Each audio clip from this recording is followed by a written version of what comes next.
History is a fragile thing. One single moment can shatter the course of nations and redraw the world map in an instant. Think of Sarajevo, 1914. The crack of a pistol, an archduke falls, and empires are dragged into the mud and blood of the First World War. Think of Dallas, 1963. A rifle shot echoes through Dealey Plaza, a president slumps in his seat, and a nation's optimism is snuffed out, replaced by a new age of cynicism. These are the thunderbolts of history. Sudden, shocking moments that slice time into a before and an after. They remind us just how quickly the world we know can vanish. But what if an event like that wasn't random? What if a moment of world-altering shock was foreseen, written down in cryptic verse, almost 500 years ago? Michel de Nostradamus, the most famous and controversial prophet in history, penned a line that has haunted interpreters for centuries. A warning that has recently been interpreted by some as pointing, chillingly, to the year 2026. He wrote that, "The great man will be struck down in the day by a thunderbolt." So the question is, are we counting down to a literal assassination? Or is this so-called thunderbolt something else entirely, a political collapse, a career-ending scandal, or a shocking revelation that changes everything? In this video, we'll decode the prophecy, examine the man who wrote it, and explore the terrifying possibilities that some believe await us in 2026. Section 1. The Seer of Ceylon. To understand the prophecy, we first have to understand the prophet. Who was this man whose words have echoed for half a millennium? Michel de Nostradamus, later Latinized to Nostradamus, was born in France in 1503. He wasn't a mystic or a seer at first. He trained as a physician and apothecary, a man of science for the 16th century. He lived through immense turmoil, the plague, religious wars, and political upheaval. He even worked as a doctor treating plague victims, though his own wife and children were tragically lost to an outbreak in 1534. Maybe it was this closeness to death and chaos that pushed him toward the occult. He started writing almanacs filled with weather forecasts and predictions, which became immensely popular.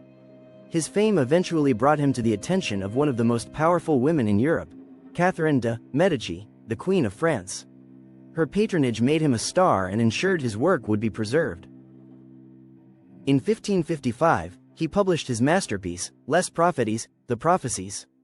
It was a collection of poetic four-line verses, known as quatrains, grouped into chapters of 100 called centuries.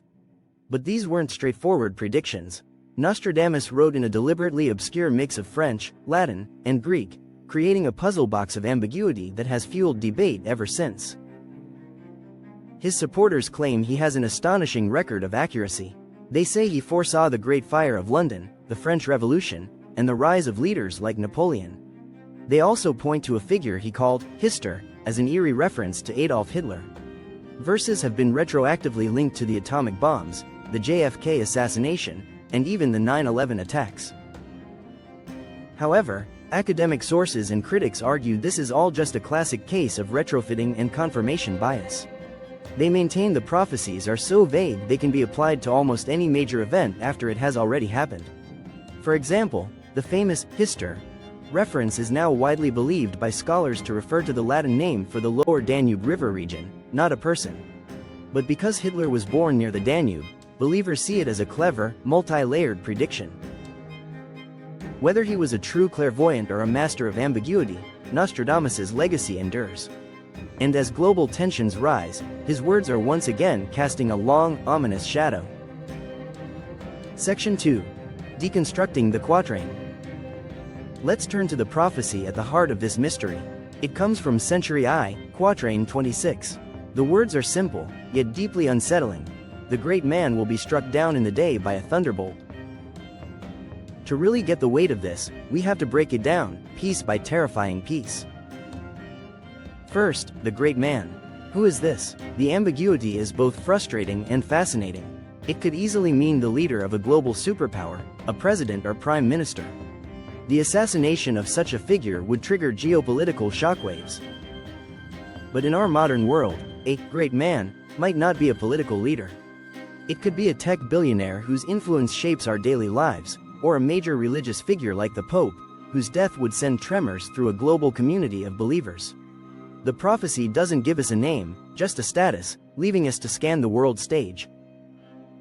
Next, struck down in the day. This part is crucial. It implies a public event, not a secret one. This isn't a quiet conspiracy. This is something that happens in the light, for all the world to see. The imagery is one of spectacle, of an act so brazen it's meant to be witnessed and broadcast across the globe in seconds. Finally, we have the most cryptic part, by a thunderbolt. Here, the interpretation splits. The literal path is, frankly, bizarre. Could a world leader literally be struck by lightning?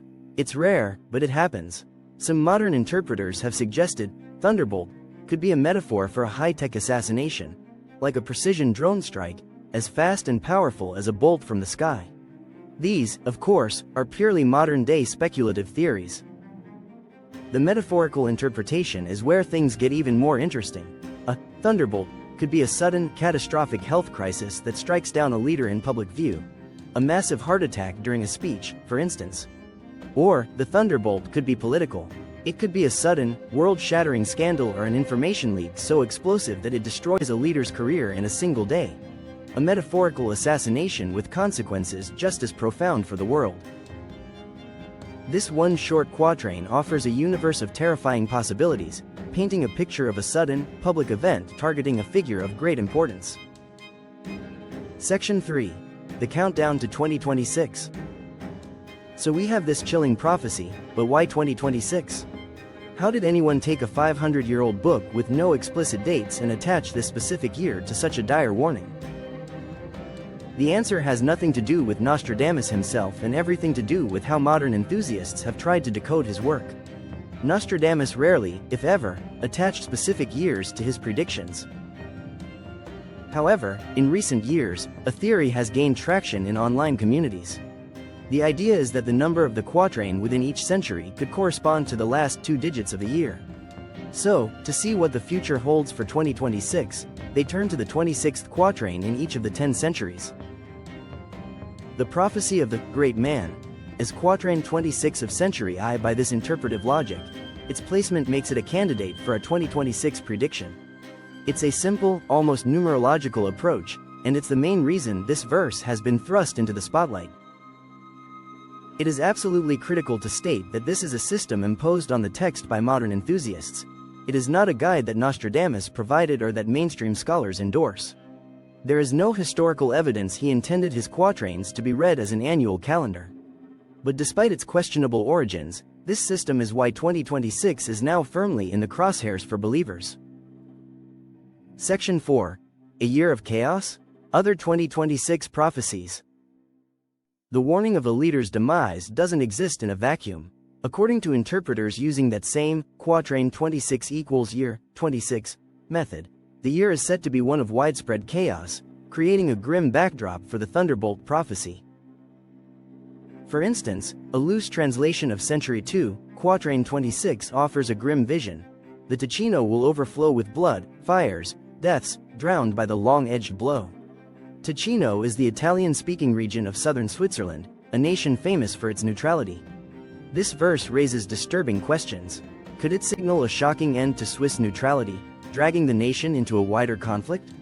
Or does it point to a horrific event within its borders, described in terrifyingly violent terms?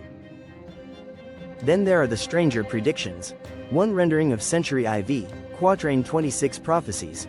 The great swarm of bees will arise, such that one will not know whence they have come. On the surface, it sounds like a biblical plague. Some modern interpreters, however, see a technological metaphor. What's a swarm in the 21st century? It could be a swarm of autonomous military drones, or even a metaphor for the explosive growth of artificial intelligence. Others suggest bees could be a symbol of power, connected to political movements or specific leaders. Of course, these are all just speculative interpretations of other vague quatrains that happen to be number 26. But taken together, they paint a portrait of a world on the brink. Against this backdrop of predicted chaos, the idea of a great leader being suddenly struck down feels less like an isolated event and more like a trigger for a world spiraling out of control. Section 5. The Case for Skepticism. Now, with all this talk of thunderbolts and swarms of bees, it's essential we take a big step back. For every believer who sees a clear timeline of doom, there is a critic who sees a collection of vague verses that can be twisted to mean anything. The biggest argument against Nostradamus is the problem of retrofitting. Academic sources argue his quatrains are so obscure that they only seem to match an event after it happens. People sift through the 942 quatrains until they find one that, if you squint hard enough, seems to fit. Skeptics point out that not a single Nostradamus quatrain is known to have been used to predict a specific event before it happened. His writings tend to focus on timeless themes of war, famine, and disaster, events that, unfortunately, occur regularly throughout history. This makes it almost inevitable his verses will seem relevant again and again. Many famous prophecies have also been spectacular failures of interpretation. A well-known verse about a great king of terror coming from the sky was widely tied to July 1999 and failed to materialize.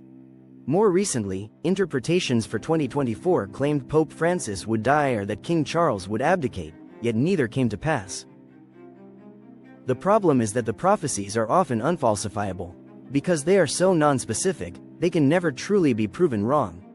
If a predicted war doesn't happen, interpreters can just say the timeline was off or the verse was misunderstood. This vagueness isn't a sign of mystical insight, it's a feature that makes real, evidence-based analysis impossible. So as we consider the prediction for 2026, we have to keep this skepticism in mind. Are we looking at a genuine warning? Or are we just projecting our own modern anxieties onto ancient, ambiguous poetry? Conclusion. We stand at a fascinating crossroads, caught between ancient prophecy and modern anxiety. On one hand, we have the cryptic words of Nostradamus, filtered through a modern, numerological lens, pointing to 2026 as a year of violent change, culminating in the fall of a great leader. On the other hand, we have the powerful voice of reason, which tells us these are vague verses, masterfully written to be timelessly applicable to any era's fears. A prophetic puzzle we solve only with the benefit of hindsight. So what do you think? Is the thunderbolt of 2026 a literal warning we should heed? Or is it simply a reflection of our own fears about a fragile world? Perhaps the true power of Nostradamus isn't in predicting the future, but in forcing us to confront the unsettling possibilities of the present. Let us know your interpretation in the comments below. And for more deep dives into history's greatest mysteries, make sure to like this video and subscribe. Thanks for watching.